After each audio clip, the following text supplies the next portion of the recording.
Everyone, this is me Purnima and welcome back to my channel chapter commerce. हम लोग हमारी financial accounting का एक बहुत इंटरेस्टिंग एंड बहुत इंपॉर्टेंट चैप्टर पढ़ रहे हैं which is royalty accounts. This is a part number 6। इसके 5 पार्ट्स ऑलरेडी हम लोग बहुत अच्छे से कंप्लीट कर चुके हैं, जहां पर हम लोगों ने रॉयल्टी अकाउंट्स के काफी सारे कॉन्सेप्ट्स को कवर किया, उनका बेसिक सीखा एंड साथ ही वहां पर हम लोगों ने मल्टीपल क्वेश्चंस की प्रैक्टिस की है। This is a part number 6। इसके अंदर हम लोग हमारा एक नया एंड बहुत इंपॉर्टेंट टॉपिक स्टार्ट करने वाले हैं which is copyright and patent right royalty. Question के अंदर हमारी कॉपीराइट एंड पेटेंट राइट के क्वेश्चंस कुछ अलग से आते हैं, तो स्टूडेंट्स को इन टॉपिक्स को देख करके वहां पर कंफ्यूजन होती है, क्योंकि कॉपीराइट के लिए हम लोग वहां पर एक अलग अप्रोच का यूज करते हैं। बनना वही है, वही एनालिटिकल टेबल बनेगी, वही जर्नल एंट्री होगी, वही लेजर अकाउंट बनेंगे, बट उससे पहले एक छोटा सा वर्किंग नोट बनाना होता है, जिस वर्किंग नोट की वजह से आप लोगों को कंफ्यूजन होती है एंड आप लोग एग्जाम के अंदर ये वाला क्वेश्चन छोड़ करके आ रहे होते हैं। ज्यादातर देखने के लिए मिलते हैं ये वाले क्वेश्चन, तो ध्यान से स्क्रीन पर आप लोगों का पूरा कंसंट्रेशन होना चाहिए ताकि ये टॉपिक आप लोगों को बहुत अच्छे से समझ आए। द गुड थिंग इज इसके अंदर छोटा सा वर्किंग नोट बनाना सीखना है, बाकी सारी चीजें सेम है जो हम लोग पहले से करते आ रहे हैं। सेम वैसे ही एनालिटिकल टेबल को बनाएंगे, वैसे ही जर्नल एंट्री को करेंगे एंड वैसे ही लेजर अकाउंट को बनाएंगे, तो इसके अंदर ज्यादा डिफिकल्ट चीज कुछ भी नहीं है। विदाउट एनी डिले स्टार्ट करेंगे हमारी वीडियो को। एंड सबसे पहले मुझे यहाँ पर समझना पड़ेगा कि ये जो कॉपीराइट है, इस कॉपीराइट का मतलब क्या है, ये कॉपीराइट टर्म का यूज कहां पर किया जाता है। देखो सिंपल सा इसका कॉन्सेप्ट है, एक ऑथर होता है जो अपनी बुक को लिखता है। अब उस ऑथर ने अपनी बुक तो लिख दी, लेकिन वो उसको प्रिंट कैसे करे, उसको पब्लिश कैसे करे, अगर ये सब काम उसको खुद को ही करना पड़ गया तो it will be difficult for him to publish the books on time. अब इसके लिए डिफिकल्टी आ जाएगी कि मैं कैसे इतनी सभी बुक्स को प्रिंट करूं, पब्लिश करूं एंड लोगों तक उन बुक्स को सेल करूं। तो यहां पर क्या होता है, ऑथर ने अपनी बुक को लिख दिया एंड उसका काम यहीं पर खत्म हो गया। अब वो क्या करेगा, उसने अपनी बुक लिख दी, अब वो किसी अदर पर्सन को राइट देगा कि तुम मेरे बिहाफ में इस बुक को क्या कर दो, पब्लिश कर दो, प्रिंट कर दो। तो जिस पर्सन को वो ये राइट दे रहा होता है, उस राइट का नाम तो होता है कॉपीराइट, एंड जिस पर्सन को ये कॉपीराइट दिया जा रहा होता है वो पर्सन होता है हमारा पब्लिशर। बस यहां तक आप लोगों का मीनिंग समझ आना चाहिए, मीनिंग आप लोगों को क्लियर होना चाहिए। यहां पर हम लोगों को कॉपीराइट का बेसिक्स क्लियर हो गया कि कॉपीराइट कहां पर हम लोग टर्म यूज करते हैं एंड जिसको कॉपीराइट दे रहे होते हैं वो पर्सन को हम लोग क्या कहते हैं, that person will be called आप लोगों का पब्लिशर। पॉइंट क्लियर है, आगे बढ़ेंगे। मेन चीजें यहां पर हम लोगों को कवर करनी है। अब द थिंग इज, बाकी सभी कॉन्सेप्ट से हमारी जो कॉपीराइट रॉयल्टी है ये डिफरेंट कैसे है, कैसे डिफरेंट है, यहां पर देखना। आप लोगों की जो कॉपीराइट वाली रॉयल्टी को हम लोग काउंट करते हैं, कैलकुलेट करते हैं, वो सेल्स के बेसिस पर की जाती है। जब भी मुझे रॉयल्टी कैलकुलेट करनी है, वहां पर आप लोगों को बोला होगा कि आप लोग रॉयल्टी को नंबर ऑफ सेल्स से मल्टीप्लाई करके कैलकुलेट करेंगे। अब द थिंग इज, वहां पर नंबर ऑफ सेल्स कैसे कैलकुलेट की जाए, उसके लिए यहां पर आप लोगों को एक फॉर्मूला कह लो, या फिर अगर आप इसको फॉर्मूला नहीं समझना चाहते तो बेसिक सा कॉन्सेप्ट है कि मैं अगर ना भी सिखाऊं तो भी बेसिक नॉलेज के हिसाब से आप लोग ये फॉर्मूला खुद से फ्रेम कर सकते हैं। अब यहां पर मेन चीज क्या है, क्या कैलकुलेट करना है कि मेरे पास से कितना स्टॉक सेल हुआ। सेल्स ही क्यों निकाल रहे हैं, क्योंकि कॉपीराइट वाली जो रॉयल्टी है वो हमारी सेल्स के बेसिस पर कैलकुलेट होती है। अब यहां पर स्टार्ट करते हैं सेल्स को कैलकुलेट करना। सेल्स किस तरीके से कैलकुलेट होगी, आप लोगों को जो भी चीज यहां समझाई जाएगी रियल लाइफ के साथ रिलेट करना, ताकि चीजें आप लोगों को रटने की जरूरत ना पड़े बल्कि समझने की जरूरत पड़े। अब क्या करना है आपको, यहां पर नंबर ऑफ सेल्स निकालनी है। कैसे निकालेंगे, सपोज करते हैं मेरी एक शॉप है जिसके अंदर कुछ स्टॉक पहले से रखा है, तो मैं क्या करूंगी, ओपनिंग स्टॉक यहां लिख दिया। मेरी शॉप खुल चुकी है एंड यहां पे कुछ स्टॉक पहले से रखा है। अब उसमें से मैं कहूंगी कि इस साल कुछ स्टॉक और आया, यानी कि यहां पर इनके टर्म्स में क्या बोलेंगे कि और कुछ बुक्स जो है आप लोगों की पब्लिश हुई है। कैसे स्टार्ट हुआ, मेरी शॉप खुली, उस शॉप के अंदर कुछ स्टॉक पहले से था, प्लस कुछ स्टॉक अब दोबारा से आया, तो वो पूरा स्टॉक हम लोग क्या कर रहे हैं, ऐड कर रहे हैं। वही चीज हम लोग यहाँ पे कर रहे हैं। ओपनिंग स्टॉक, ओपनिंग मतलब जैसे ही शॉप खुली जो स्टॉक था उसके अंदर जो अब नया स्टॉक आया है उसको कर दिया मैंने ऐड। अब उसमें से क्या कर रहे हैं, उसमें से हो सकता है कुछ स्टॉक आपका खराब निकल गया, वेस्ट हो गया या फिर डिस्ट्रॉय हो गया, तो वो क्या करेंगे, उसको माइनस कर देंगे कि अगर मेरे पास 10 बुक्स पहले से थी, 20 बुक्स इस बार आ गई, तो टोटल कितनी बुक्स है, 30 बुक्स।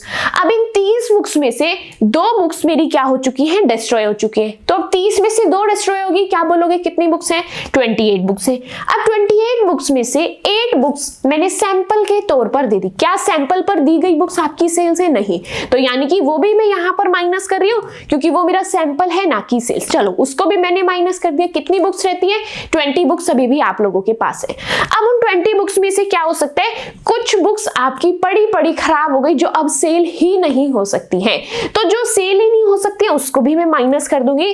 तो 20 बुक्स में से 5 बुक्स पड़ी खराब हो गई, उसमें सीलन आ गई, उसके पेजेस खराब है, सही से प्रिंट नहीं हुई, कुछ भी इश्यू हो सकता है, अब वो बुक सेल्स नहीं हो सकती, तो यहां पर मैंने उसको भी माइनस कर दिया, यानी कि 20 बुक्स मेरे पास बची थी, 5 बुक सेल्स नहीं हो पाएंगी, तो यहां पर कितनी बुक बचती है, 15 बुक्स अभी भी मेरे पास है।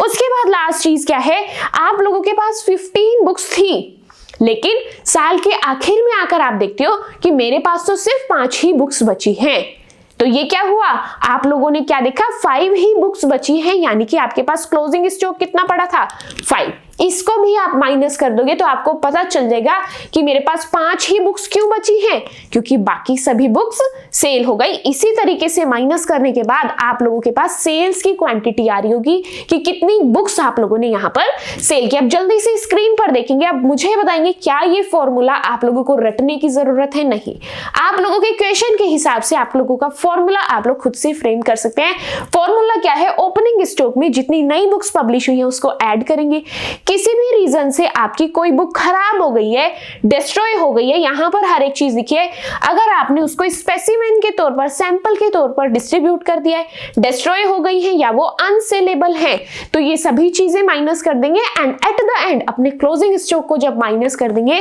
तो आप लोगों की नंबर ऑफ यूनिट सोल्ड यहां पर इजीली कैलकुलेट हो जाएगी। आप लोगों के पास फिगर आ जाएगी कि आप लोगों ने इस साल कितनी बुक्स को सेल किया है। बस ये एक ही छोटा सा कॉन्सेप्ट था जो आप लोगों को कॉपीराइट रॉयल्टी के अंदर अलग से सीखना था।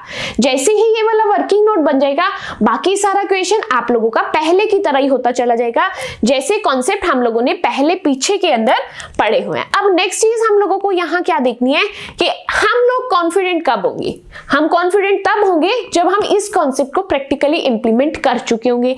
यानी कि यहाँ पर हम लोग स्टार्ट करेंगे हमारा numerical question of copyright royalty. क्या बोला है क्वेश्चन के अंदर, mister Shukla wrote a book on advanced accounting and got it published from Sahitya Bhavan, Agra on the terms that royalty will be paid at 5 per copy sold। Question को पढ़ते यहाँ पर सबसे पहली चीज समझ आएगी कि यहाँ पर बुक लिखने की बात हो रही है, ऑथर की बात हो रही है एंड पब्लिशर की बात हो रही है। एंड साथ ही इन्होंने आगे क्या बोला कि रॉयल्टी अगर वो लोग दे रहे हैं तो रॉयल्टी किस बेसिस पर दी जाएगी, जितनी भी यूनिट सेल होंगी उस बेसिस पर आपकी रॉयल्टी दी जाएगी। यानी कि माइंड के अंदर तुरंत क्लिक होना चाहिए कि मुझे यहाँ पर सबसे पहले नंबर ऑफ यूनिट सोल्ड निकालनी पड़ेगी। अब नंबर ऑफ यूनिट सेल कैसे निकालेंगे, वो ही वर्किंग नोट हम लोगों ने पीछे अभी बनाना सीखा था। इस न्यूमेरिकल को सॉल्व करने के लिए सबसे पहले मुझे वो ही वर्किंग नोट बनाना पड़ेगा, तभी मैं आगे कोई काम कर पाऊंगी। क्या निकालना है, सबसे पहले number of unit sold. Start करेंगे वर्किंग नोट को बनाना। यहां पर मैं आपको फॉर्मेट दिखा रही हूं। अब नंबर ऑफ यूनिट सोल्ड मैं 2 तरीके से निकालना सिखाऊंगी। फर्स्ट न्यूमेरिकल मैं इस तरीके से टेबुलर फॉर्म में दिखा रही हूं कि आप किस तरीके से टेबल बना करके अपनी रॉयल्टी को कैलकुलेट कर सकते हैं। अब जो सेकंड न्यूमेरिकल मैं कराऊंगी उसके अंदर मैं आपको अलग तरीके से रॉयल्टी निकालना सिखाऊंगी, ताकि आपको दोनों ही मेथड्स क्लियर हो जाए यहां पर आपकी royalty and number of units को सेल करने के लिए। स्टार्ट करेंगे, सबसे पहले हमें यहां पर मेंशन करना है हमारा ईयर। ईयर कौन कौन सा है, 2009 से लेकर के 12-13 तक हमारे ईयर है। इस ईयर को हम लोग यहां पर करने वाले फिल कैसे लिखना है, 2009 and 10, 2010 and 11, then 2011 and 12, then 2012 and 13। ये सभी ईयर्स आप लोगों को क्वेश्चन के अंदर मेंशन है। ईयर मेरे हो चुके हैं फिल, यहां तक के ईयर कंप्लीटेड है। अब आप लोगों को फॉर्मूला याद है, फॉर्मूला क्या था, ओपनिंग स्टॉक प्लस उसके अंदर आपने जो भी पब्लिश किया है। अब क्वेश्चन में मुझे चेक करके बताएंगे क्या यहां पर आप लोगों को ओपनिंग स्टॉक गिवन है। Your answer should be no, क्योंकि मुझे पूरे क्वेश्चन में कहीं पर भी ओपनिंग स्टॉक नहीं दे रखा, लेकिन क्लोजिंग स्टॉक दे रखा है। अब यहाँ पर छोटा सा लॉजिक, छोटी सी ट्रिक आपके काम में आएगी। हम लोग हमारी जब से बेसिक अकाउंटिंग, हमारी फाइनेंशियल अकाउंटिंग पढ़ रहे हैं, वहां से हम लोगों को एक रूल स्टार्टिंग से पता है कि जो भी मेरा इस साल का क्लोजिंग स्टॉक होगा वो नेक्स्ट ईयर का ओपनिंग स्टॉक होगा। बात क्लियर है या फिर नहीं? ये चीज हम स्टार्टिंग से पढ़ते आ रहे हैं। इस साल का closing stock will be the opening stock of our next year. तो अब अगर ये क्लोजिंग स्टॉक इस ईयर का है तो इससे नेक्स्ट ईयर का ये क्या होगा? Opening stock. तो अब आप लोग मुझे आंसर करेंगे, क्या आपको ओपनिंग स्टॉक नहीं गिवन? बिल्कुल गिवन है। सिर्फ जरूरत क्या थी? आपको आपके माइंड को एक्टिव रखना है कि क्लोजिंग स्टॉक दिया है, कोई बात नहीं, इससे हम लोग हमारे ओपनिंग स्टॉक खुद से कैलकुलेट कर लेंगे। अब ध्यान से देखेंगे 2009 एंड 10 का क्लोजिंग स्टॉक क्या है? 100। लेकिन क्या ये इसी ईयर का ओपनिंग स्टॉक भी बन सकता है? नहीं। ओपनिंग स्टॉक किस ईयर का बनेगा? इससे नेक्स्ट ईयर का।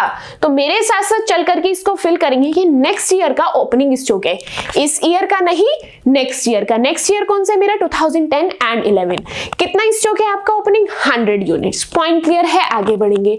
अब नेक्स्ट वहां से पिक करते हैं, नेक्स्ट क्लोजिंग स्टॉक कितना है? 200। तो ये इससे भी नेक्स्ट ईयर का क्या होगा? Opening stock. इसीलिए वहां पर हम लोग फिल कर देंगे 200। उसी तरीके से नेक्स्ट अपनी यूनिट्स को पिक करेंगे एंड वहां पर फिल कर देंगे नेक्स्ट इज माय 400। इसको हम लोग पिक करने वाले हैं, यहां पर लिख देंगे 400। इसके आगे मुझे कोई ईयर की इंफॉर्मेशन गिवन नहीं है तो मैं उसके डिटेल्स भी फिल नहीं करूंगी। यहां तक मैंने मेरे ओपनिंग स्टॉक को भी इजीली कैलकुलेट कर लिया है। अब आगे क्या करना है? Number of copies printed. हम लोगों ने पीछे जो एक हम वर्किंग नोट बनाना सीखा कि किस तरीके से कैलकुलेट कर सकते हैं, वहां पर हमने क्या देखा था? Opening stock plus number of books published, publish कह लो या फिर प्रिंट कह लो, इन दोनों को प्लस करना है। तो मैं यहाँ पे कॉपीज प्रिंटेड को भी पिक करती हूँ, यहाँ पर करेंगे फिर। इधर आपको number of copies printed given है, एज इट इज जा करके पिक कर देंगे। क्या क्या है? 2000, 3000, 4000 एंड 5000। इसको एज इट इज करेंगे pick. 2000, then 3000, then 4000 and then 5000। ये हम लोगों ने यहाँ पे फिल कर दिया है। अब द थिंग इज, मुझे इन दोनों को क्या करना है? प्लस। क्या इसके अंदर कुछ डिफिकल्टी है? मैं इसको यहाँ पर ऐड करके नहीं लिख सकती? बिल्कुल लिख सकते हैं, लिख देते हैं। फिर यहाँ पे टोटल अपना 2000, 3000 plus 100 will be 3100, then 4000 plus 200 will be 4200, then next 5400। ये हम लोगों ने हमारी टोटल यूनिट्स को लिख लिया। अब इसमें से क्या क्या माइनस कर रहे हैं? किसी भी रीजन से मेरी बुक डिस्ट्रॉय हो रही है, अनसेलेबल है, क्लोजिंग स्टॉक है या कोई सैंपल मैंने दिया, ये सभी चीजें मुझे क्या करनी है? माइनस करनी है। तो अब मुझे यहाँ पर देखना है, क्या यहाँ पर कोई ऐसी चीज गिवन है? यहाँ पर मुझे कोई भी ऐसी चीज गिवन नहीं है, तो मैंने इसीलिए उस वर्किंग नोट के अंदर इसका कोई कॉलम भी नहीं बनाया। एक क्वेश्चन हम लोग ऐसा भी करेंगे जहां पे ये सब चीजें गिवन होंगी, लेकिन फिलहाल इस क्वेश्चन के अंदर क्या कुछ ऐसा गिवन है कि आपकी बुक्स डिस्ट्रॉय हुई है? नहीं। क्या कोई अनसेलेबल बुक है? नहीं। क्या कोई स्पेसिमेन, कोई सैंपल दिया गया है? नहीं, कुछ भी नहीं दिया। सिर्फ मुझे यहाँ पर अब क्लोजिंग स्टॉक गिवन है। क्या हर ईयर का क्लोजिंग स्टॉक गिवन है? यस। जा करके इसको फिल करना है 100, 200, 400 एंड 500। यहाँ पर करेंगे फिल 100, 200, 400 एंड 500। अब मुझे बताएंगे इस टोटल में से क्लोजिंग स्टॉक को क्या करना होता है? माइनस। याद है या फिर नहीं? बहुत अच्छी चीज होगी अगर आप लोगों ने उस रियल लाइफ एग्जांपल के साथ रिलेट किया है, आपकी खुद की शॉप के साथ रिलेट किया है। अगर रिलेट नहीं किया है तो बेसिक सी चीजें अपने उस फॉर्मूले को लर्न कर लो, आपका वर्किंग नोट इजीली यहाँ पर बन जाएगा। लेकिन द थिंग इज, कितनी चीजें ऐसे हम लोग याद रख सकते हैं, इसीलिए बेस्ट चीज यही होती है कि अपनी हर एक चीज को रियल लाइफ के साथ रिलेट करके चलो, आधी चीजें वहीं पर आप लोगों की आसान हो जाती हैं। आगे बढ़ेंगे। अब यहाँ पर मुझे देखना है कितनी यूनिट सेल हुई। कैसे करेंगे? टोटल में से क्लोजिंग स्टॉक को माइनस करते चलेंगे। टोटल क्या है? 2000, क्लोजिंग स्टॉक क्या है? 100, माइनस कर दो and your sales will be 1900। आगे बढ़ेंगे। नेक्स्ट यहाँ पर है 3100 minus 200, it will be 2900। Next आगे बढ़ेंगे 4200 minus 400 will be 3800, then 5400 minus 500 will be 4900। यहां पर हम लोगों ने नंबर ऑफ यूनिट सोल्ड यहाँ पर कैलकुलेट करनी है। बात क्लियर है, आगे बढ़ेंगे। अब नेक्स्ट यहाँ पर कैलकुलेट करनी है रॉयल्टी। रॉयल्टी को कैसे कैलकुलेट करना है वो चेक करना है।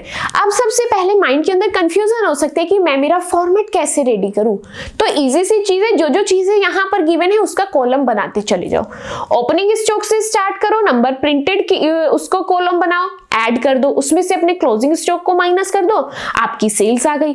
अब सेल्स क्यों निकाली थी? क्योंकि रॉयल्टी निकालनी थी, तो मैंने अपना रॉयल्टी का कॉलम बना लिया। अब रॉयल्टी निकालनी है तो रॉयल्टी देखो किस रेट पर निकलेगी, 5 रुपीज पर सोल्ड। जितनी भी कॉपी आपके लोगों की सेल हुई है, 5 रुपीज हर कॉपी का देना है। तो यानी कि रॉयल्टी क्या है आप लोगों की, ₹5। अब कुछ नहीं करना, 5 से मल्टीप्लाई करते चले जाओ, यहाँ पे आप लोगों की रॉयल्टी आती चली जाएगी। पॉइंट क्लियर है, आगे बढ़ेंगे। क्या क्या रॉयल्टी आ रही है अब यहाँ पर आप लोगों की, 9500, 14500, 19,000 एंड 24,500 ये आ चुकी है आप लोगों की रॉयल्टी की अमाउंट। पॉइंट क्लियर है, वर्किंग नोट आप लोगों का यहीं पर खत्म हो गया है। अब इसके बाद आपका काम जो है वो पहले की तरह ही स्टार्ट हो जाएगा। बस यही एक छोटा सा ऐसा काम था जो आप लोगों को नया सीखना था। जल्दी से स्क्रीन पर एक बार दोबारा से ध्यान देंगे। क्या यहाँ पर कोई डाउट है? अगर कोई भी डाउट है कॉमेंट सेक्शन के अंदर आपके डाउट्स पूछ लेना, अदरवाइज इसके अंदर आई डोंट थिंक कुछ ऐसी डिफिकल्ट चीज है जिसके अंदर आपको कोई भी डाउट आ रहा होगा। सबसे पहले ईयर लिखा, ओपनिंग स्टॉक लिखा, नंबर ऑफ बुक्स प्रिंटेड लिखा, दोनों को ऐड किया, ऐड करके क्लोजिंग स्टॉक माइनस किया, वहां से मेरी सेल्स आ गई। सेल्स आ गई तो 5 से मल्टीप्लाई करके मेरी रॉयल्टी आ गई है। अब नेक्स्ट स्टेप मेरा क्या होगा, रॉयल्टी तो आ गई, लेकिन मुझे यहाँ पर क्या काम करना है, रिकूपमेंट का काम करना है, लैंडलॉर्ड को पेमेंट करनी है। वो कैसे करेंगे? सिंपल सी चीजें, अपनी एनालिटिकल टेबल को फ्रेम करेंगे। एनालिटिकल टेबल में चलते हैं, ये रहा फॉर्मेट मेरी एनालिटिकल टेबल का। बात क्लियर है? अब यहाँ पर सबसे पहला काम क्या है, यहाँ पर भी मुझे मेरे ईयर को फिल करना है। ईयर को फिल कैसे करेंगे, ध्यान से समझना। 2009 से लेकर के 10, देन 2010 से लेकर के 11, देन 2011 से लेकर के 12, देन 2012 से लेकर के 13, ये चारों ईयर्स मैंने यहाँ पर लिख दिए। नेक्स्ट चीज है यहाँ पर आउटपुट। आउटपुट कहाँ से लिखना है? आउटपुट का मतलब होता है जितनी भी यूनिट्स यहाँ पर आप लोगों की सेल हुई है। कितनी सेल हुई है यहाँ पर आप लोगों की? 1900, 2900, इसको यहाँ पर लिखना है। क्या है आउटपुट? 1900, 2900 आगे फिल करेंगे। अपने हर एक आउटपुट को इसी तरीके से हम लोगों को फिल करना है। नेक्स्ट है आप लोगों का 3800 एंड नेक्स्ट है आप लोगों का 4900। यहाँ पर हम लोगों ने हमारे आउटपुट को फिल कर लिया है। उसके बाद नेक्स्ट क्या है, मुझे रॉयल्टी को फिल करना है। क्या हम लोग रॉयल्टी नहीं निकाल चुके? बिल्कुल निकाल चुके हैं। क्या है रॉयल्टी हमारी? 9500, 14,500, उसको हम लोग एज इट इज फिल करते हैं। 9500, 14,500, 19,000 and the last one is 24,500। Last one is 24,500। हर एक रॉयल्टी को हम लोग यहाँ पर कर चुके हैं फिल। क्या किया हम लोगों ने? हमारा एक छोटा सा वर्किंग नोट बनाया जहां से मेरा आउटपुट एंड साथ के साथ यहाँ पर क्या निकल करके आई है, रॉयल्टी। आउटपुट में किसको बोल रही हूँ यहाँ पर? सेल्स को, कि कितनी यूनिट्स आप लोगों की सेल्स हुई है वो आप लोगों के आउटपुट के अंदर आ जाएगी। एंड रॉयल्टी मैंने मेरे वर्किंग नोट से एज इट इज उठाकर फिल की है। उसके बाद नेक्स्ट चीज यहाँ पर क्या है, minimum rent. The thing is minimum rent कहां से आएगा? क्या क्वेश्चन के अंदर मुझे मिनिमम रेंट गिवन है? तो यहाँ पर आप लोग ध्यान से देखेंगे, मिनिमम रेंट की बात हुई है। मिनिमम रेंट है आप लोगों का 15,000 पर ईयर। अब क्या करना है, मुझे मिनिमम रेंट वाला कॉलम ढूंढना है एंड यहाँ पर हर ईयर के अंदर 15,000 को फिल करना है। मैंने क्या किया, यहाँ पर 15,000 को हर रेस्पेक्टिव ईयर के अंदर फिल कर दिया है। इसके बाद नेक्स्ट स्टेप क्या रहने वाला है? नेक्स्ट स्टेप कुछ नहीं, एनालिटिकल टेबल हम लोगों को ऑलरेडी बनानी आती है। चीजें समझ आ रही है, वीडियो पॉज करके एनालिटिकल टेबल खुद से भी फ्रेम कर सकते हो। अगर चीजों में कंफ्यूजन है तो वीडियो स्टार्ट रहने दो, यहाँ पर चीजें क्लियर हो जाएंगी। जैसे ही रॉयल्टी एंड मिनिमम रेंट दोनों चीजें मुझे मिल जाती हैं तो मैं इन दो चीज से दो और नई चीज निकाल सकती हूँ। क्या क्या दो नई चीज? एक शॉर्ट वर्किंग एंड एक सरप्लस। अब क्या करना है, जहां पर भी मेरा मिनिमम रेंट ज्यादा होगा वहां पर शॉर्ट वर्किंग होगी। बात क्लियर हो रही है? अब यहां पर मुझे देखना है कि फर्स्ट केस के अंदर क्या मिनिमम रेंट ज्यादा है? यस, मिनिमम रेंट ज्यादा है। कितने से ज्यादा है? 5500 से, इसलिए यहां पर मेरी 5500 की शॉर्ट वर्किंग है। इससे नेक्स्ट ईयर में चलते हैं। नेक्स्ट ईयर के अंदर अगेन देखेंगे क्या ज्यादा है, नेक्स्ट ईयर के अंदर अगेन मेरा मिनिमम रेंट ज्यादा है। कितने से ज्यादा है? 500 से। तो हम लोगों ने अगेन शॉर्ट वर्किंग के अंदर 500 को फिल कर दिया। नेक्स्ट ईयर के अंदर चलते हैं, क्या नेक्स्ट ईयर के अंदर मेरा मिनिमम रेंट ज्यादा है? नहीं, नेक्स्ट ईयर के अंदर मेरी रॉयल्टी ज्यादा है। जब कभी भी मेरी रॉयल्टी ज्यादा होती है वहां पर मेरी शॉर्ट वर्किंग नहीं बल्कि सरप्लस होता है। तो अब चेक करते हैं यहां पर मेरा कितना सरप्लस आ रहा है। 19,000 माइनस 15,000 इट विल बी 4,000। तो यानी कि यहां पर सरप्लस कितना है मेरा? 4,000। जस्ट अमाउंट को पिक करना है एंड उसको लिखना है। लास्ट ईयर के अंदर चलते हैं। लास्ट ईयर के अंदर क्या है? अगेन मेरी रॉयल्टी ज्यादा है, रॉयल्टी ज्यादा है तो यहां पर भी सरप्लस होगा। कैलकुलेटर उठाओ, जल्दी से अमाउंट को कैलकुलेट करो और चेक करो यहां पर आप लोगों का कितना सरप्लस आएगा। यहां पर आप लोगों का 9,500 रुपीज का सरप्लस है। ये काम हम लोगों का खत्म हो चुका है। अब यहां पर मुझे करना है रिकूपमेंट। रिकूपमेंट मतलब शॉर्ट वर्किंग की रिकवरी करनी है। अब क्या आप लोगों को कोई इंफॉर्मेशन क्वेश्चन के अंदर गिवन है कि आपको रिकूपमेंट किस तरीके से करना है? उसके लिए मुझे मेरा क्वेश्चन दोबारा से रीड करना पड़ेगा। यहां पर बोले write off recoupment of short working over the period of 3 years of the royalty agreement. यहां पर आप लोग 3 सालों तक रिकवरी कर सकते हैं आप लोगों की शॉर्ट वर्किंग की। क्या बोला है यहाँ पर? आप लोग आपकी शॉर्ट वर्किंग की 3 सालों तक रिकवरी कर सकते हैं। लेकिन एक बार सेंटेंस को बहुत ध्यान से पढ़ेंगे। यहाँ पर सेंटेंस में बोला गया है with the write off recoupment of short working over the period of 3 years of the royalty agreement. जब से आप लोगों ने आपका रॉयल्टी एग्रीमेंट स्टार्ट किया है तब से लेकर के 3 सालों तक आप लोग इसको रिकूप कर सकते हैं। सबसे पहले तो मुझे चेक करना पड़ेगा ये कौन से 3 सालों की बात करें। मेरा रॉयल्टी एग्रीमेंट कब से स्टार्ट हुआ? 2009 से। एंड कब तक मैं इसको रिकूप कर सकती हूँ? 2011 एंड 12 तक इसको रिकूप कर सकते हैं। यानी कि ये मुझे ये 3 इयर्स बोल रहे हैं। एग्रीमेंट स्टार्ट होने से 3 साल, 1 2 3, ये वाले 3 साल आपको कंसीडर करने हैं। अब मुझे क्या करना है? रिकूपमेंट स्टार्ट करना है। यहां पर हम आते हैं अपनी पहली शॉर्ट वर्किंग के। इसके 3 साल कौन से हैं? Year 1, year 2 and year 3। यानी कि ये यहां तक ही रिकवरी कर सकता है। स्टार्ट करते हैं और देखते हैं यहां पर ये कितनी रिकवरी कर पा रहे हैं। अब फर्स्ट ईयर बहुत दुखी था, बहुत परेशान था। वो कहते हैं मुझे 5500 का लॉस चल रहा है, नुकसान हो रहा है। तो वो क्या करता है? वो इसके पास जाता है, यहां तक के ही उसके पास ऑप्शन है, वो इससे नीचे जा ही नहीं सकता। तो वो इसके पास आके अपनी दुख और अपनी परेशानी बताते हैं। ये कहते हैं कि 5500 का नुकसान चल रहा है, ये चीज तो मुझे समझ आ गई, लेकिन मेरी खुद की पॉकेट के अंदर इतना पैसा नहीं है। तो वो कहते हैं जितना भी पैसे उतनी तो एटलीस्ट हेल्प कर दो। तो ये क्या करता है? ये 5500 को कहता है कि मेरी पॉकेट में सिर्फ 4000 है, तो ये इसके 4000 लेके अपने 4000 को रिकवर कर लेता है। पॉइंट क्लियर है? आगे बढ़ेंगे। अब 5500 में से 4000 वो रिकवर कर चुका। अभी भी कितने के लॉस पर है ये? अभी भी हमारा 1500 का लॉस इसके पास चल रहा है। क्या हुआ था? ये 5500 वाला 4000 के पास गया कि मुझे 5500 का लॉस चल रहा है। इसने कहा मेरे पास सिर्फ 4000 है, मैं 4000 से ज्यादा की हेल्प कर ही नहीं सकता। तो हमने कहा कोई बात नहीं, 4000 की तो एटलीस्ट हम लोग रिकवरी करते हैं। हमारे 4000 की रिकवरी हो गई। कितने की रिकवरी अभी होनी बाकी है? यहां पर मेरे 1500 की रिकवरी होनी बाकी है। तो मैंने क्या किया? अनरिकूप्ड के आगे लिख दिया 1500। क्यों लिखा 1500? क्योंकि इससे आगे जाने का मेरे पास ऑप्शन ही नहीं है। इन्होंने मुझे रेस्ट्रिक्ट किया है कि इस ईयर से आगे आप किसी और के पास हेल्प मांगने नहीं जा सकते। चलो यहां पर 5500 का दुख खत्म हो गया। अब नेक्स्ट पर्सन आता है, वो कहता है मैं भी परेशान हूं, मुझे यहां पर 500 का लॉस चल रहा है। मेरी शॉर्ट वर्किंग कितने की है? 500 की। अब मुझे आंसर करो ये 500 किस किस के पास जा सकते हैं? क्वेश्चन ने खुद कहा है आप स्टार्टिंग के 3 साल तक जा सकते हो। स्टार्टिंग के 3 साल कौन से? 1, 2 एंड 3, ये 3 साल आपके पास है। तो ये 500 भी क्या करेगा? ये भी इस 4000 वाले के पास ही जाएगा। ये क्या कहेगा? मुझे अपने 4000 में से 500 दे दो। लेकिन इस 4000 का क्या रिप्लाई होगा कि मैं अपने पूरे 4000 फर्स्ट ईयर वाले को दे चुका हूं, अब मेरे पास देने के लिए कुछ नहीं है। तो यानी कि यहां पर मुझे क्लियर होता है कि मुझे 1500 का तो नुकसान था ही था, इसी के साथ एक 500 का नुकसान और हो गया। यानी कि टोटल अनरिकूप्ड अमाउंट यहां पर क्या है? Total unrecouped amount is 2000 rupees. यहां पर मैं आपको ब्रैकेट में लिख कर दे रही हूँ कि मैंने 2000 कैसे लिखा, लेकिन एक्चुअल में जो आप लोग अमाउंट लिखेंगे that will be 2000 rupees. Point clear है? आगे बढ़ेंगे। अब यहाँ पर मेरी शॉर्ट वर्किंग वाला कॉलम कंप्लीटेड है, सरप्लस वाला कॉलम भी कंप्लीटेड है। यहाँ पर मेरे पास लास्ट कॉलम बचता है which is payment to landlord. At the end मुझे लैंडलॉर्ड को पेमेंट करनी है एंड मुझे डिसाइड करना है कि अब मैं लैंडलॉर्ड को कितनी पेमेंट करूंगी। कैसे डिसाइड करेंगे? हम लोगों को एक तरीके से सेटिस्फाई होना है कि जिस ईयर के अंदर मेरा मिनिमम रेंट ज्यादा है उस ईयर के अंदर मुझे अपना माइंड लगाने की जरूरत नहीं है, मुझे एज इट इज मेरा मिनिमम रेंट लिखना है। चेक करते हैं किस किस ईयर के अंदर मेरा मिनिमम रेंट ज्यादा है। फर्स्ट एंड सेकंड ईयर के अंदर मिनिमम रेंट ज्यादा है तो मैं मिनिमम रेंट को एज इट इज लिख रही हूँ 15,000 रुपीज एंड 15,000 रुपीज।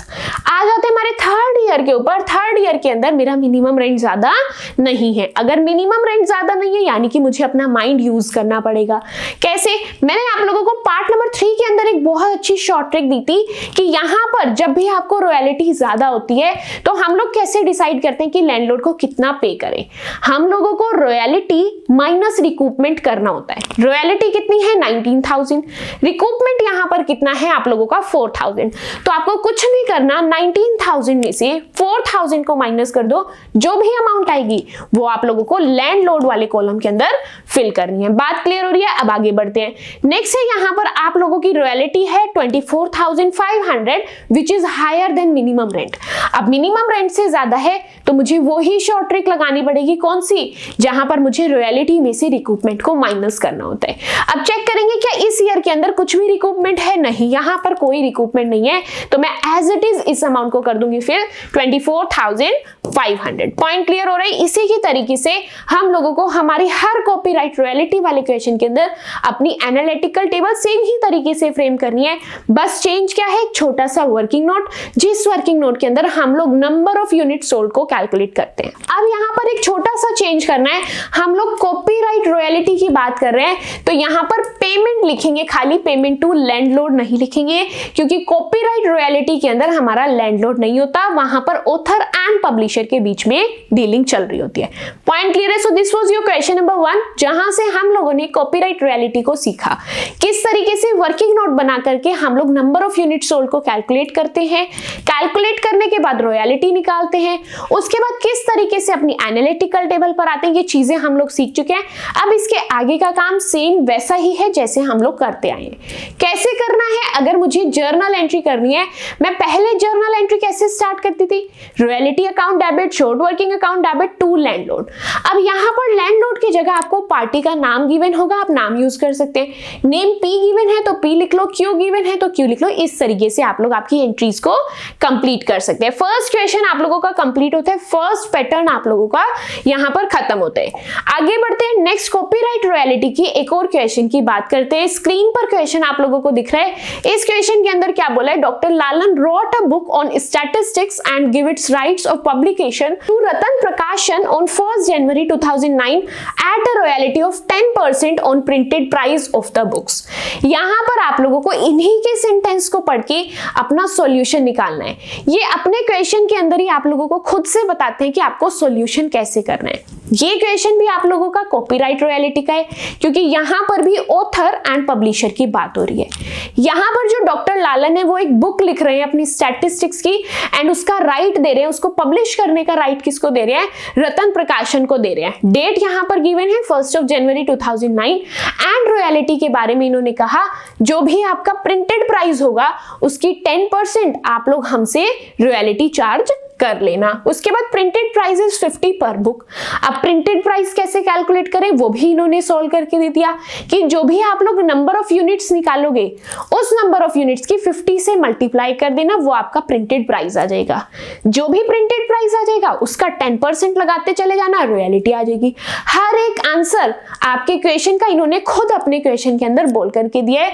अब आप लोग खुद बताएंगे क्या ये चैप्टर इजी नहीं है? बहुत इजी है। अब आगे बढ़ते हैं, यहाँ पर क्या बोला गया है? Prepare prepare necessary accounts in the books of रतन प्रकाशन assuring that its books are closed on 31st December। यहाँ पर आप लोगों को किसकी बुक के अंदर अकाउंटिंग करनी है, रतन प्रकाशन के, एंड आप लोगों की बुक्स क्लोज होगी 31st ऑफ दिसंबर में। डिटेल्स आप लोगों को नीचे गिवन है, ईयर गिवन है, देन बुक्स प्रिंटेड गिवन है, then wastage, specimen given, closing stock.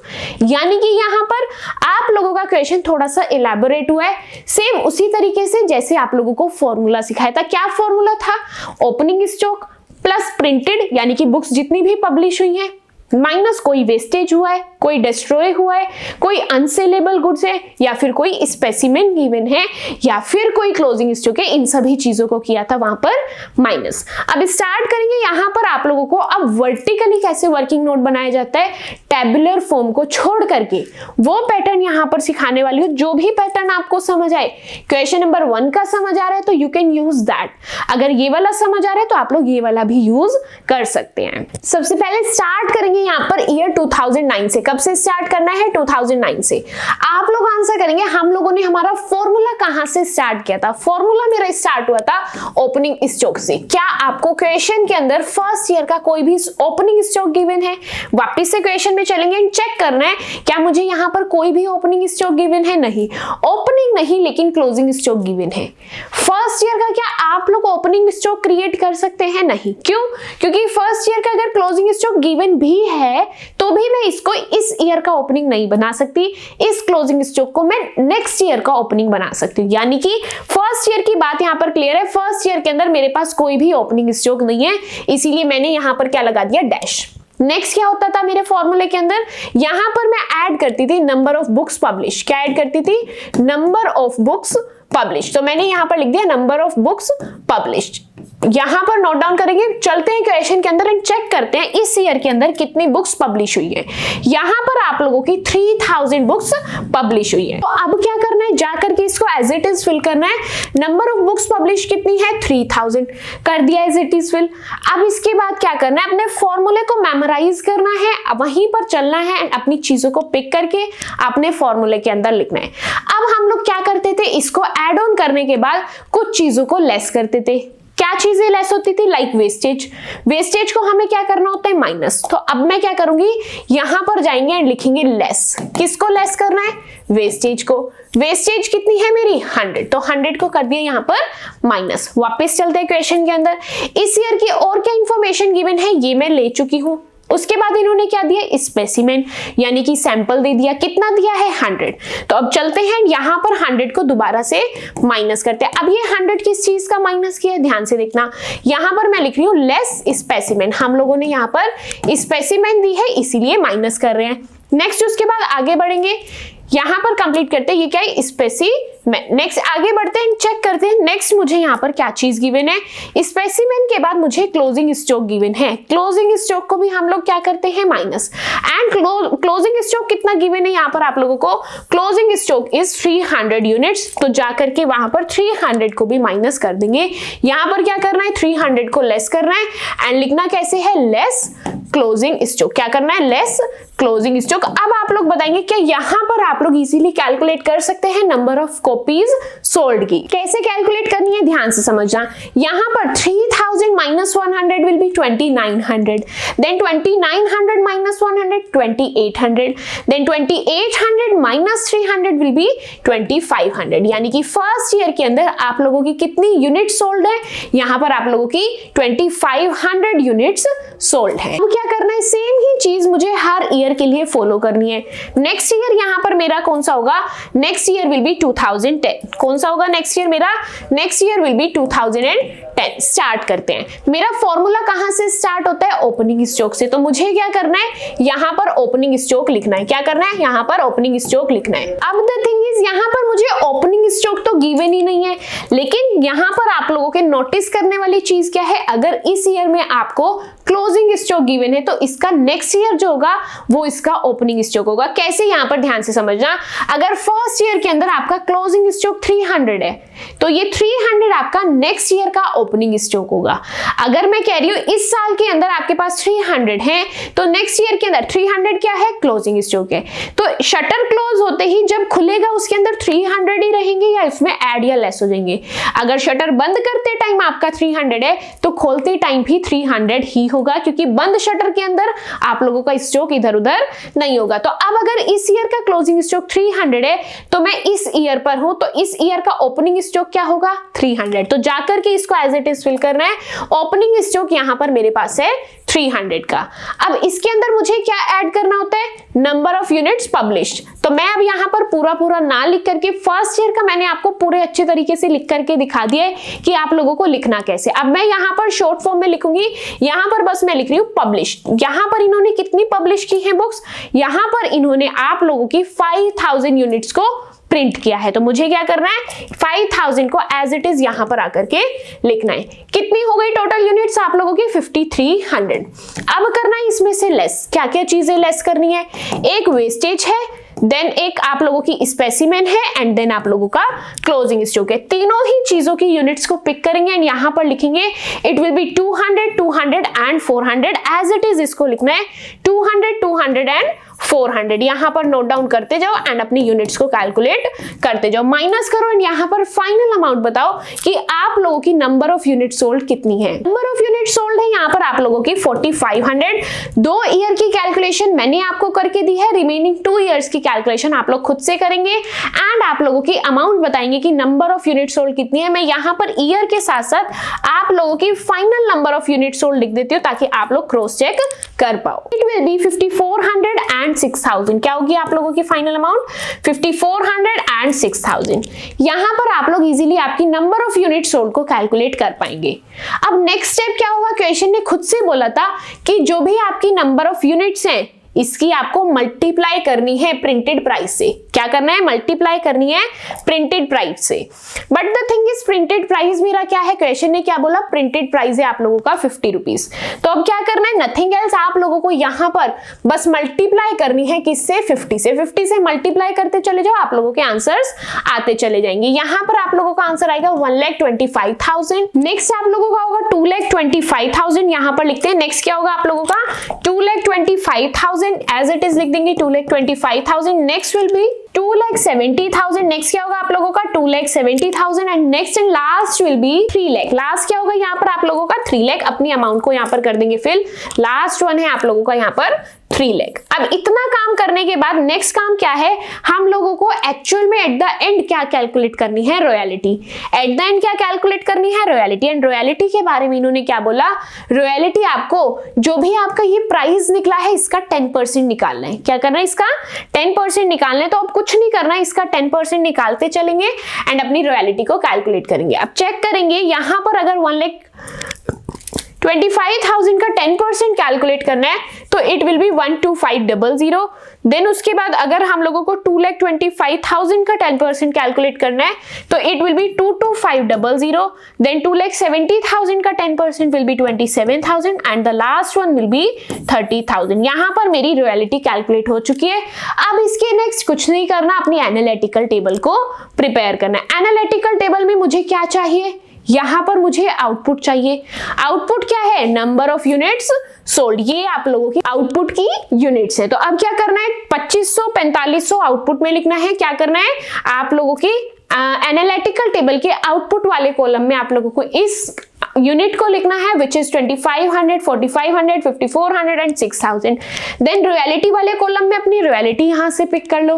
Then question में मिनिमम रेंट गिवन होगा, उस मिनिमम रेंट को लिख देंगे। आपकी एनालिटिकल टेबल प्रिपेयर हो जाएगी रिकूपमेंट के बाद एंड उस एनालिटिकल टेबल से आप लोग आपकी journal entries and ledger account को सिमिलरली प्रिपेयर कर सकते हैं जैसे हम लोगों ने प्रीवियस वीडियोस के अंदर अपने कॉन्सेप्ट्स को कवर किया हुआ है। तो यही था आप लोगों का कॉपीराइट रॉयल्टी पूरा कॉन्सेप्ट हम लोग अच्छे से कर चुके हैं। आई होप आप लोगों को यहां तक आते आते समझ आ गया कि पूरा क्वेश्चन सेम है, एक छोटी सी चीज चेंज होती है, बाकी की चीजें सेम रहती हैं। जैसे यहां पर एक छोटा सा वर्किंग नोट बनाना था, उसके बाद चीजें मेरी सेम ही हैं। आगे बढ़ेंगे। नेक्स्ट यहां पर हम लोगों को करनी है patent right royalty. Patent right royalty के अंदर क्या होता है, यहां पर बस इसका नाम ही अलग है, यहां पर बस पार्टीज अलग होती हैं। पेटेंट पेटेंटी यहां पर बस टर्म्स ये यूज होती हैं, अदरवाइज काम करने का तरीका analytical table, journal and entries, आप लोगों के लेजर अकाउंट्स, हर एक चीज सेम है, कुछ भी डिफरेंस नहीं है। अभी यहाँ पर स्क्रीन पर आपको क्वेश्चन दिख रहा है, इसका कोई कॉन्सेप्ट मुझे सिखाने की जरूरत नहीं है। आप लोग चाहो तो वीडियो पॉज करके एनालिटिकल टेबल प्रिपेयर कर लो, अदरवाइज सीखना चाहते हो तो वीडियो प्ले रहने देना, यहाँ पर हम लोग पूरा क्वेश्चन सोल्व करने वाले हैं। अब ये चीज मुझे प्रूव करनी है कि इसके अंदर कुछ खास अलग डिफरेंट नहीं है, उसके लिए हम लोग स्टार्ट करते हैं हमारे क्वेश्चन को पढ़ना। क्वेश्चन में बोला है P on the patent of a new type of electrical fan he granted Q a licence for 5 year. ये आप लोगों की एक्स्ट्रा इंफॉर्मेशन है, बस यहां से मुझे क्या पता चला, ये मेरी पेटेंट रॉयल्टी वाला कॉन्सेप्ट है। आगे बढ़ेंगे। Licence provided for the payment of royalty of ₹2 for each fan. यहाँ पर आप लोगों को रॉयल्टी का रेट गिवन है विच इज ₹2।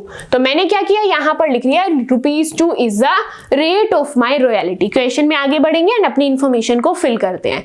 नेक्स्ट यहाँ पर आप लोगों को दिया है मिनिमम रेंट है आप लोगों का 3000 फर्स्ट ईयर का। फर्स्ट ईयर मतलब 2008। आप लोगों की ईयर्स कहां से स्टार्ट है, 2008 से स्टार्ट है। एंड ये आपको क्या कह रहे हैं, हर साल इसको 200 रुपए से बढ़ाते जाओ। स्टार्ट 3000 से करना है, लेकिन 200 रुपए हर साल आपको इसका बढ़ाना है। इतनी बात क्लियर हो गई। तो मैं क्या करती हूँ, अपनी टेबल के अंदर जाकर के यहाँ पर एक बार 3000 लिख करके छोड़ देती हूँ, ताकि अगले साल से मुझे याद रहे 200 में इसमें इंक्रीज करती चलूंगी। आगे क्वेश्चन रीड करते हैं। नेक्स्ट इसके बाद यहाँ पर इन्होंने क्या बोला है, if in any year the royalty calculated on the fan manufactured be less than minimum payment the deficiency could be set of. Set of का मतलब ये कह रहे हैं आप लोग आपकी शॉर्ट वर्किंग को रिकूप कर सकते हैं in excess of the minimum rent during the following 2 years but not afterwards. अब इन्होंने क्या इंफॉर्मेशन दी है, क्या गाइडलाइंस दी है कि रिकूपमेंट आप सिर्फ अगले 2 सालों तक, सपोज इस साल अगर मुझे शॉर्ट वर्किंग है तो मैं इसके नेक्स्ट सिर्फ 2 years तक उसका रिकूपमेंट कर सकती हूँ। अगर इसके नेक्स्ट ईयर मेरे को शॉर्ट वर्किंग हुई है तो उस नेक्स्ट ईयर के नेक्स्ट 2 years यानी कि आने वाले 2 सालों में ही मैं अपना रिकूपमेंट कर सकती हूँ शॉर्ट वर्किंग का। इसके बाद या इसके पहले रिकूपमेंट नहीं हो सकता। ये भी बहुत अच्छी इंफॉर्मेशन है, यहां से मेरी एनालिटिकल टेबल बनाना इजी हो जाएगा।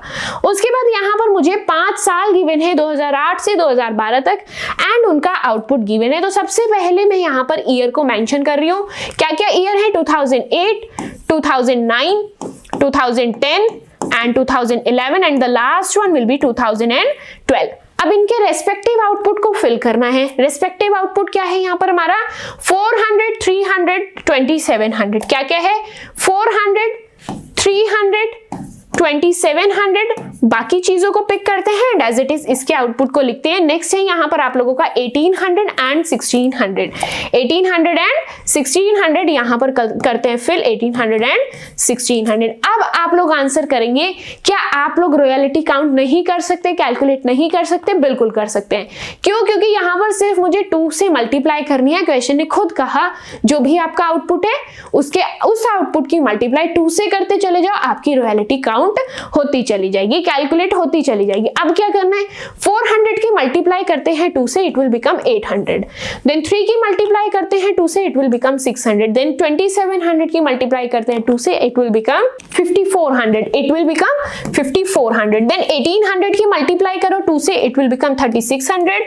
देन आप लोगों का 1600 की मल्टीप्लाई करो 2 से, then it will become 3200। Point clear है? यहां पर हम लोगों ने ईयर, आउटपुट एंड रॉयल्टी को कर लिया है फिल।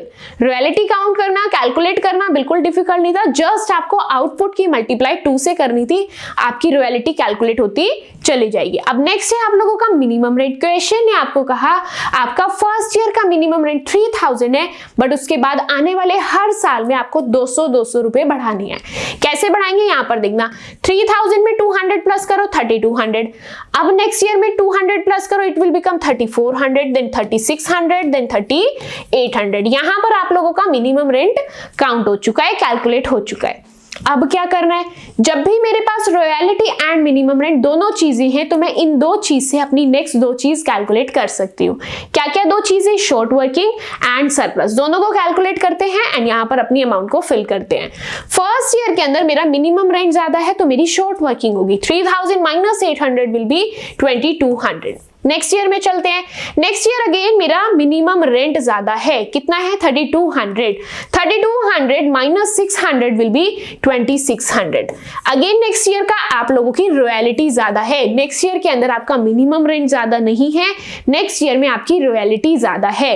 कितने से ज्यादा है आप लोगों की रॉयल्टी? 2000 से, इसीलिए 2000 का आपका होगा सरप्लस। नेक्स्ट ईयर में चलते हैं, इसी नेक्स्ट ईयर के अंदर दोनों ही चीजें सेम है, तो ना आपकी शॉर्ट वर्किंग है ना आपका सरप्लस है। नेक्स्ट ईयर में आप लोगों की अगेन मिनिमम रेंट ज्यादा है, कितनी अमाउंट से? 600 से, इसीलिए 600 की है यहाँ पर शॉर्ट वर्किंग। पॉइंट क्लियर है? यहाँ पर आप लोगों की आधी एनालिटिकल टेबल रेडी है। अब ये चीज आपको भी समझ आ रही है कि अब यहाँ इससे आगे जो भी काम करना है वो सेम ही है जैसे हम लोग हमारे बेसिक क्वेश्चंस के अंदर करते थे। अब बारी है यहाँ पर रिकूपमेंट की। रिकूपमेंट के लिए इन्होंने गाइडलाइंस दिए कि आप लोग फॉलोइंग 2 इयर्स तक ही रिकूपमेंट कर सकते हैं। स्टार्ट करते हैं। मेरी शॉर्ट वर्किंग ये है 2200 की। इसके फॉलोइंग 2 इयर्स कौन कौन से होंगे? This one and this one. इन 2 सालों में ही ये अपनी रिकवरी को कर सकता है। रिकवरी कैसे करनी है ध्यान से समझना। इसको 2200 की शॉर्ट वर्किंग थी, ये इसके पास जाता है कि मुझे 2200 रुपए चाहिए, तो ये क्या कहता है? लो 2000 ले लो एंड 2000 रिकवर कर लो। लेकिन अभी भी उसके पास कितने का नुकसान है? 200 रुपए का। मुझे आंसर करेंगे क्या ये अब इसके नीचे जा सकता है हेल्प लेने? नहीं। तो यानी कि यहां पर मुझे पता चलता है 200 का मेरा नुकसान हो चुका, मैं अब किसी और की हेल्प नहीं ले सकता। यानी कि ये अमाउंट कहां आ गई? अनरिकूव्ड वाले कॉलम के अंदर। पॉइंट क्लियर है? अब आगे बढ़ते हैं, नेक्स्ट ईयर के अंदर चलते हैं। यहां पर शॉर्ट वर्किंग कितनी है? 2600 की। नेक्स्ट चीज क्या देखनी है कि इसके फॉलोइंग नेक्स्ट 2 इयर्स कौन से हैं? एक ये वाला एंड एक ये वाला, ये 2 इसके फॉलोइंग 2 इयर्स है। अब द थिंग इज ये जो 2600 की शॉर्ट वर्किंग है ये जाता है 2000 वाले के पास और कहता है मुझे 2600 का नुकसान चल रहा है, मुझे 2000 दे दो अपने। तो ये 2000 वाला क्या कहता है? मैं ऑलरेडी किसी की हेल्प कर चुका हूं, अब तुम्हें देने के लिए मेरे पास कुछ नहीं है।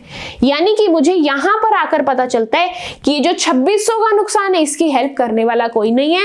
यानी कि यहां पर टोटल ही मेरे अनरिकवर्ड हैं जिनको मैं रिकवर नहीं कर पाया। अब नेक्स्ट ईयर के अंदर देखते हैं, यहां पर हमारी शॉर्ट वर्किंग कितने की है? 600 की। शॉर्ट वर्किंग कितनी है? 600 की। अब क्या इसके पास कोई और पर्सन है हेल्प करने के लिए? क्या और कहीं सरप्लस है? नहीं। इसके पास कोई नेक्स्ट 2 इयर्स के अंदर सरप्लस नहीं है। यानी कि यहां पर हमें क्या समझना है कि यहां पर इसकी हेल्प करने के लिए कोई नहीं है। तो ये टोटल अमाउंट 600 की हमारे लिए क्या हो गई है? अनरिकूव्ड शॉर्ट वर्किंग। कितनी हो गई है? अनरिकूव्ड शॉर्ट वर्किंग। आई होप इसके अंदर आप लोगों को हर एक चीज क्लियर है, कोई भी कंफ्यूजन नहीं होगी। अब क्या बचता है मेरा last column which is payment to landlord. यहां पर मुझे लैंडलॉर्ड की पेमेंट को फिल करना है। आई होप आप लोगों को शॉर्ट ट्रिक बहुत अच्छे से याद है जो मैंने पार्ट नंबर 3 के अंदर आप लोगों को सिखाई थी। जहां पर भी मिनिमम रेंट ज्यादा होता है वहां पर मुझे कुछ नहीं सोचना, लैंडलॉर्ड के कॉलम में एज इट इज वही अमाउंट लिखनी है। तो फर्स्ट 2 इयर्स के अंदर मेरा मिनिमम रेंट ज्यादा है which is 3200 rupees. Then next year के अंदर मेरी रॉयल्टी ज्यादा है, जहां पर भी मेरी रॉयल्टी ज्यादा होती है वहां पर हम लोग करते हैं रॉयल्टी माइनस रिकूपमेंट। रॉयल्टी कितने की है? 5400 की। देन रिकूपमेंट कितने का है यहाँ पर? 2000 का। तो 5400 minus 2000 it will B 3400 rupees. कितना आएगा? 3400 रुपीज। पॉइंट क्लियर है? आगे बढ़ेंगे, नेक्स्ट ईयर के अंदर देखेंगे रॉयल्टी एंड मिनिमम रेंट दोनों ही इक्वल है, दोनों ही सेम है।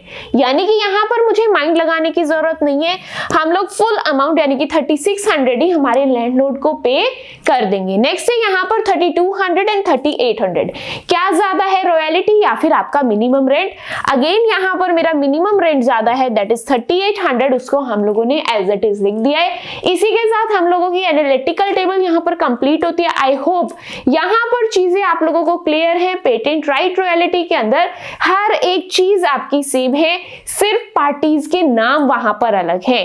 Accounting treatment, analytical table, journal entry, ledger account, हर एक चीज यहां पर बिल्कुल सेम है। आई होप आप लोगों को copyright royalty and patent right royalty दोनों ही टॉपिक्स बहुत अच्छे से क्लियर हैं, बहुत अच्छे से समझ आए हैं। स्टिल माइंड के अंदर कोई भी डाउट है आप लोग आपके डाउट्स को कमेंट सेक्शन के अंदर पूछ सकते हैं ताकि वहां पर मैं आप लोगों के डाउट्स को सॉल्व कर पाऊं। एंड साथ ही आज की वीडियो के अंदर हम लोगों ने जितना भी पढ़ा इसके नोट्स आप लोगों को टेलीग्राम चैनल पर मिल जाएंगे एंड टेलीग्राम चैनल का लिंक आप लोगों को डिस्क्रिप्शन बॉक्स में मिल जाएगा। लिंक को टैप करके टेलीग्राम चैनल को ज्वाइन करके आप लोग आपके नोट्स को डाउनलोड कर सकते हैं एंड आपके कॉन्सेप्ट्स को अच्छे से रिवाइज एंड रिकॉल कर सकते हैं। साथ ही अगर अभी तक आप लोगों ने इसके प्रीवियस पार्ट्स को कंप्लीट नहीं किया है तो उसके प्लेलिस्ट का लिंक भी डिस्क्रिप्शन बॉक्स में मिलने वाला है। लिंक को टैप करके आप लोग इस चैप्टर को सीक्वेंस एंड सीरीज से अच्छे से कंप्लीट कर सकते हैं। साथ ही आपको ये कॉन्सेप्ट अच्छे से समझ आए तो रिव्यू कमेंट सेक्शन के अंदर जरूर शेयर करना एंड वीडियो पसंद आई है तो don't forget to like my video and subscribe to my channel which is chapter commerce. That's it for today's video. मिलते हैं आपसे नेक्स्ट वीडियो के अंदर। Till then bye bye.